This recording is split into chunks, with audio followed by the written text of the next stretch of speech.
বন্ধুরা, একটা জঙ্গলে বাস করত অনেক পশু পাখি। তাদের সাথে একটা টুনি পাখিও ছিল, আর তার একটা ছোট্ট ছানা ছিল টুনটুন। টুনির স্বামী অনেক দিন আগেই মারা গেছে, তাই টুনি তার ছানাকে নিয়ে তার জীবন চালায়। টুনি যে জঙ্গলে বাস করত সেই জঙ্গলে ছিল বড্ড জলের অভাব। সব পাখিরা জলের তৃষ্ণায় থাকতো। এমন ভাবে আর কতদিন আমরা জলের অভাবে মরবো? একটু জল খেতে আমাদের সেই দূরের একটা ছোট্ট পুকুরে যেতে হয়। এই কড়া রোদ্দুরে পুকুরে জলও শুকিয়ে যাচ্ছে।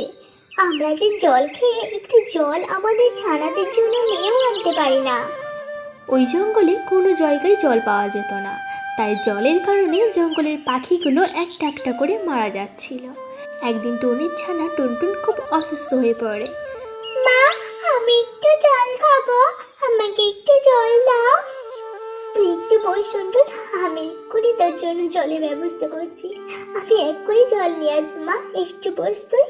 তখন টুনি একটা মাটির পাত্র নিয়ে সারা জঙ্গলে ঘুরে বেড়ায়, কিন্তু কোথাও জল পায় না। বেশ অনেক দূর পার করে একটা ছোট্ট পুকুর দেখতে পায়। সেখান থেকে একটু জল নিয়ে টুনি তাড়াতাড়ি বাসার দিকে যায়।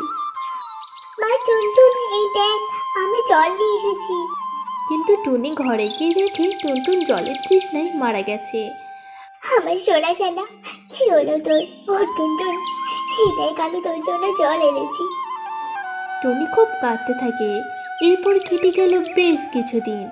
যত দিন যায় বনের ছোট্ট ছোট্ট ছানারা জলের জন্য বেশি দিন বাঁচতে পারছিল না। একদিন টুনি ঘুমাচ্ছিল, তখন টুনি স্বপ্নে তার ছানা টুনটুনকে পায়।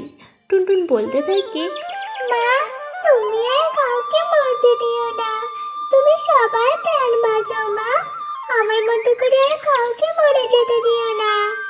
তখনই টুনির ঘুম ভেঙে যায়, আর টুনি কাঁদতে থাকে। হ্যাঁ টুনটুন, আমি এই জঙ্গলে জলের ব্যবস্থা করবো রে, আমি আর কাউকে মরতে দেব না।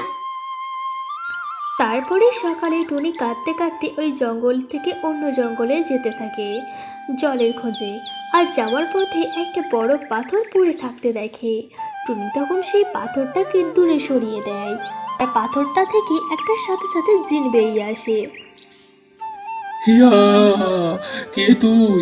আমাকে সরিয়ে দিয়েছিস, আমি এখনই তোকে হত্যা করব। হ্যাঁ জি, আমাকে হত্যা করো। যে মা নিজের সন্তানের মুখে একটি জল দিতে পারে না, তার মরে যাওয়াই ভালো। কেন? কি হয়েছে তোর? আর তোর সন্তানের মুখে জলই বা কেন তুই দিতে পারিসনি? তুই এমন কেন বলছিস? তখন টুনি সব কথা জিনকে বলে। সব কথা শুনে জিনের খুব মায়া হয়। আমিও এক সময় এই বনে আমার পরিবার নিয়ে থাকতাম। আমার পরিবারও জলের কারণে মারা গেছে। আমার পরিবারের কেউ জলের কারণে বেঁচে নেই।